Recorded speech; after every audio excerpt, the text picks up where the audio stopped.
Background blur আমার কাছে মনে হয় অধিকাংশ মানুষ ডিএসএলআর ক্যামেরা এই জন্যই কিনে থাকেন যে ব্যাকগ্রাউন্ড ব্লার করে ছবি তুলবেন, কারণ বর্তমান সময়ে মোবাইলের ক্যামেরা দিয়েও কিন্তু এই যে পোর্ট্রেট মোডে ব্যাকগ্রাউন্ড ব্লার করে ছবি তোলা সম্ভব। বাট তারপরেও মোবাইলের ক্যামেরার ব্যাকগ্রাউন্ড ব্লার এবং ডিএসএলআর ক্যামেরার ব্যাকগ্রাউন্ড ব্লার দুইটা কিন্তু আকাশ পাতাল পার্থক্য। ডিএসএলআর ক্যামেরাটা অনেক বেশি সুন্দর লাগে দেখতে, সো এই কারণেই মূলত আমরা ডিএসএলআর ক্যামেরা কিনে থাকি। তো অনেকেই রয়েছেন অনেক টাকা দিয়ে লেন্স কিনতেছেন ভালো পোর্ট্রেট বা ব্যাকগ্রাউন্ড ব্লার পাওয়ার জন্য, কিন্তু সবাই আসলে মনের মতো ব্যাকগ্রাউন্ড ব্লার পাচ্ছেন না। যার মেইন কারণ হতে পারে দুইটা, একটা হচ্ছে ক্যামেরা সেটিংসের মিস্টেক করতেছেন, আর দুই নাম্বারটা হচ্ছে কোন মুডে ছবি তুললে ব্যাকগ্রাউন্ড ব্লার বেশি পাওয়া যায় সেটা হয়তো অনেকেই জানেনই না। সো ডোন্ট ওয়ারি, আজকের এই ভিডিওতে আমি আপনাদেরকে ক্যামেরা সেটিংসের পাশাপাশি এটাও দেখানোর চেষ্টা করব যে ডিএসএলআর ক্যামেরাতে কোন মুডে ছবি তুললে আপনার সর্বোচ্চ ব্যাকগ্রাউন্ড ব্লার পেতে পারেন। কারণ ডিএসএলআর ক্যামেরাতে ছবি তোলার জন্য কিন্তু বেশ কিছু মুড রয়েছে, auto mode, manual mode, AB mode, APDP mode সহ অনেকগুলো মুড রয়েছে। সো কোন মুডে আমরা ছবি তুলবো, যে মুডে ছবি তুললে খুব সহজেই ব্যাকগ্রাউন্ড ব্লার পাওয়া যায়। সো ভিডিওটা অনেক বেশি ইন্টারেস্টিং হবে, স্পেশালি যারা ডিএসএলআর ক্যামেরা কিনেছেন এবং ব্যাকগ্রাউন্ড ব্লার করে ছবি তুলতে যাচ্ছেন তাদের জন্য ভিডিওটা অনেক বেশি ইম্পর্টেন্ট হবে, না টেনে সম্পূর্ণ শেষ পর্যন্ত দেখতে থাকেন। So welcome back guys, fantastic photography চ্যানেলের নতুন একটি ফ্যান্টাস্টিক ভিডিওতে আপনাদের সবাইকে স্বাগতম। যারা এখনো পর্যন্ত কি করতেছেন, আমাদের এই ফ্যান্টাস্টিক চ্যানেলটিকে সাবস্ক্রাইব করেননি, তারা নিচ থেকে মিষ্টি করে আমাদের চ্যানেলটিকে সাবস্ক্রাইব করে আমাদের এই ফ্যান্টাস্টিক ফ্যামিলির সদস্য হন। কারণ আপনারা সকলেই জানেন যে আমরা রেগুলারলি ডিএসএলআর ক্যামেরা রিলেটেড এরকম সুন্দর সুন্দর ভিডিও কিন্তু শুধুমাত্র আপনাদের জন্য তৈরি করি। তো সেগুলো দেখতে চাইলে সাবস্ক্রাইব তো করতেই হবে। সাবস্ক্রাইব করা শেষ? খুব ভালো। তো এই ভিডিওতে আমরা একেবারে লাইভ ছবি তুলে আপনাদেরকে দেখাবো যে আসলেই কোন মুডে বেস্ট পোর্ট্রেট বা ব্যাকগ্রাউন্ড ব্লার ছবি পাওয়া যায়। চলেন মূল ভিডিওটি শুরু করা যাক। ওয়েলকাম ব্যাক ফ্রেন্ডস, তো আমরা সরাসরি ক্যামেরার সামনে চলে আসলাম। তো আজকের এই ভিডিওতে আমরা ইউজ করতেছি 50mm এর প্রাইম লেন্স, কারণ আপনারা সকলেই জানেন যে ব্যাকগ্রাউন্ড ব্লারের ক্ষেত্রে লেন্সটাও অনেক গুরুত্বপূর্ণ একটা বিষয়। তো ডোন্ট ওয়ারি, আপনার কাছে যে লেন্সই থাকুক না কেন, সেটা কিট লেন্স, প্রাইম লেন্স অথবা জুম লেন্স, যে লেন্সই থাকুক না কেন, ভিডিওটা সম্পূর্ণ শেষ পর্যন্ত দেখতে থাকেন, আশা করি বেনিফিটেড হবেন। তো এখানে দেখতে পাচ্ছেন ডায়াল রিং দেওয়া রয়েছে। ডায়াল রিংয়ের উপরে অনেকগুলো নির্দেশনা দেওয়া রয়েছে, অর্থাৎ প্রত্যেকটা এক একটা মুড, অর্থাৎ যে কোনো মুডে আপনি ছবি ক্লিক করতে পারবেন। তো প্রথমে আমি একটা করে সবগুলো দেখাবো, তবে প্রথমে সবথেকে বেশি যে মুডটা ব্যবহৃত হয় সেটা হচ্ছে অটো মুড। এই মুডটা সম্পর্কে আপনাদেরকে জানাই। তো অটো মুডে আমাদের কিছুই করা লাগে না, জাস্ট অটো মুডের এই যে সাদা দাগের সোজা নিয়ে এসে ক্যামেরাটা অন করে দিয়ে আপনার ছবি ক্লিক করতে পারবেন। তো দেখতে পাচ্ছেন ওখানে আমাদের রোহান বসে আছে। তো আমরা একটা ছবি ক্লিক করি অটো মুডে, দেখি কেমন আসে। হ্যাঁ, তো এখানে আমরা একটা ছবি ক্লিক করব, তার আগে ফোকাসটা ঠিক করে নিই।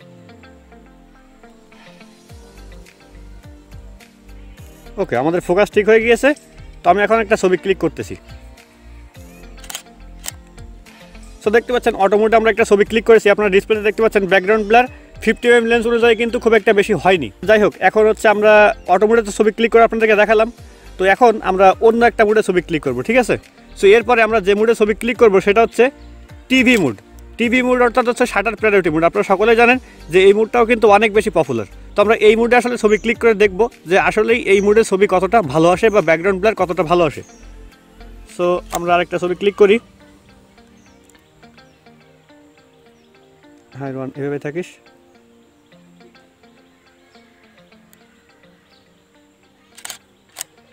ওকে, সো আমরা টিভি মুডে একটা ছবি ক্লিক করলাম। তো এখানেও দেখতে পাচ্ছেন ব্যাকগ্রাউন্ড ব্লারটা কিন্তু আমরা তুলনামূলক অনেকটা কম পেয়েছি, বলতে গেলে নেই এরকম একটা অবস্থা। তো যেহেতু আপনারা সকলেই জানেন যে ব্যাকগ্রাউন্ড ব্লারের সাথে অ্যাপারচারের একটা সম্পর্ক রয়েছে, অ্যাপারচারের সংখ্যা যত কম হবে আপনার ব্যাকগ্রাউন্ড ব্লারটা তত বেশি হবে। সো এখন আমরা অ্যাপারচার চেঞ্জ করতে পারতেছি, এমন সুযোগ রয়েছে দুইটা মুডে, একটা হচ্ছে এভি মুড, একটা হচ্ছে ম্যানুয়াল মুড। তো আমরা এখন এভি মুডে ছবি ক্লিক করব, ঠিক আছে? তো এভি মুডে শিফট করলাম, আমরা শিফট করার পরে ক্যামেরাটা অন করলাম। এখন আমাদের প্রধান যে কাজটা সেটা হচ্ছে আমাদের অ্যাপারচার সংখ্যাটা কমাতে হবে। দেখেন অটোমেটিক্যালি কিন্তু আমাদের এখানে সেট করা রয়েছে 1.8। আপনারাও চেষ্টা করবেন আপনাদের লেন্স অনুযায়ী যত সম্ভব কম করা যায় অ্যাপারচার সংখ্যাটা তত কমিয়ে দিবেন, ঠিক আছে? তো এখন যদি আমরা একটা ছবি ক্লিক করি, আশা করি ভালো রেজাল্ট পাবো। আমি একটু ফোকাসটা ঠিক করে নিই। সো দেখতে পাচ্ছেন আমরা প্রথমে যে ছবিগুলো ক্লিক করেছিলাম তার তুলনায় এই ছবিতে ব্যাকগ্রাউন্ড ব্লারটা অনেকটাই বেশি রয়েছে। সো এটার মেইন কারণটা হচ্ছে যে আপনারা অ্যাপারচার প্রায়োরিটি মুডে আপনারা অ্যাপারচার সংখ্যাটা কমানোর সুযোগ পাচ্ছেন, ঠিক আছে? এখন এর থেকেও একটা বেস্ট মুড রয়েছে যে মুডে আসলেই ভালো রেজাল্ট পাওয়া সম্ভব, সেটা হচ্ছে এই যে ম্যানুয়াল মুড। আপনারা সকলেই জানেন যে ম্যানুয়াল হচ্ছে প্রফেশনালদের জন্য সবাই ব্যবহার করে থাকে। তো আমরা ম্যানুয়াল মুডে শিফট করলাম। তো এখানে দেখতে পাচ্ছেন আপনারা প্রত্যেকটা সেটিং কিন্তু আপনারা চেঞ্জ করার সুযোগ পাচ্ছেন।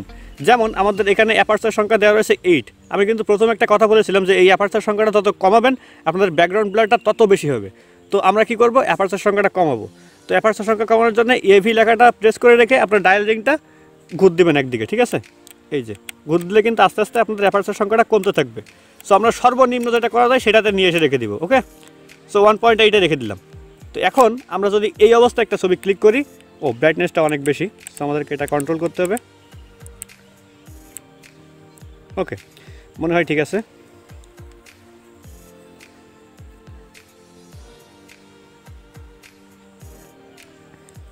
সো আমরা এখন একটা ছবি ক্লিক করব।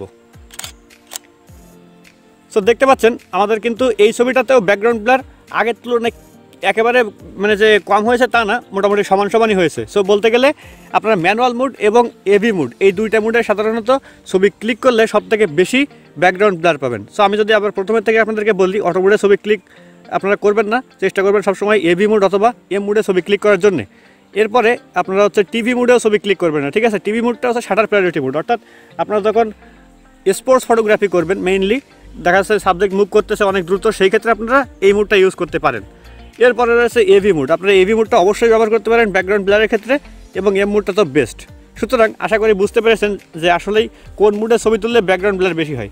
এখন ব্যাকগ্রাউন্ড ব্লারের জন্য বেশ কিছু বিষয় আসলে ম্যাটার করে, তার ভিতরে একটা হচ্ছে কি লেন্স আপনি ব্যবহার করতেছেন। সাধারণত প্রাইম লেন্সে ব্যাকগ্রাউন্ড ব্লারটা একটু বেশি হয়ে থাকে কিট লেন্সের তুলনায়। আর ওই যে বললাম যে অ্যাপারচার সংখ্যাটা যত সম্ভব কমানোর চেষ্টা করতে হবে। এবং আরও একটা জিনিস ম্যাটার করে, সেটা হচ্ছে ওই যে আমাদের মডেল বসে রয়েছে দেখতে পাচ্ছেন, মডেলের থেকে ব্যাকগ্রাউন্ডটা কত বেশি দূরে রয়েছে, যত বেশি দূরে থাকবে তত বেশি আপনারা ব্যাকগ্রাউন্ড ব্লারটা পাবেন। আর যদি মডেলের থেকে ব্যাকগ্রাউন্ডটা কাছাকাছি থাকে সেক্ষেত্রে আপনি প্রাইম লেন্স ইউজ করলেও কিন্তু ব্যাকগ্রাউন্ড ব্লার খুব একটা বেশি পাবেন না। সো এই কথাগুলো অবশ্যই মাথায় রাখবেন। তো আশা করতেছি আপনারা বুঝতে পেরেছেন যে আসলেই ব্যাকগ্রাউন্ড ব্লার কোন মুডে পাওয়া সম্ভব বেশি এবং কী ধরনের লেন্স ব্যবহার করলে ব্যাকগ্রাউন্ডটা বেশি ব্লার পাওয়া সম্ভব। আশা করছি সম্পূর্ণ ভিডিওটি আপনাদের অনেক ভালো লেগেছে। যদি সত্যি ভালো লেগে থাকে এখনই একটা লাইক দিন, মিস্টেকটা কমেন্ট করুন আমাদের ভিডিও নিচে। পাশাপাশি আপনারা কমেন্টে এটাও বলতে পারেন যে কী ধরনের ভিডিও তৈরি করে আমি আপনাদেরকে হেল্প করতে পারি। আমি সবসময় চেষ্টা করি আপনাদের কমেন্ট পড়েই সেই ধরনের ভিডিও তৈরি করার জন্য, তাই অবশ্যই কমেন্ট করতে ভুলবেন না। তো সবাই ভালো থাকেন, সুস্থ থাকেন, দেখা হবে অন্য কোনো একটি ফ্যান্টাস্টিক ভিডিওতে। আল্লাহ হাফেজ।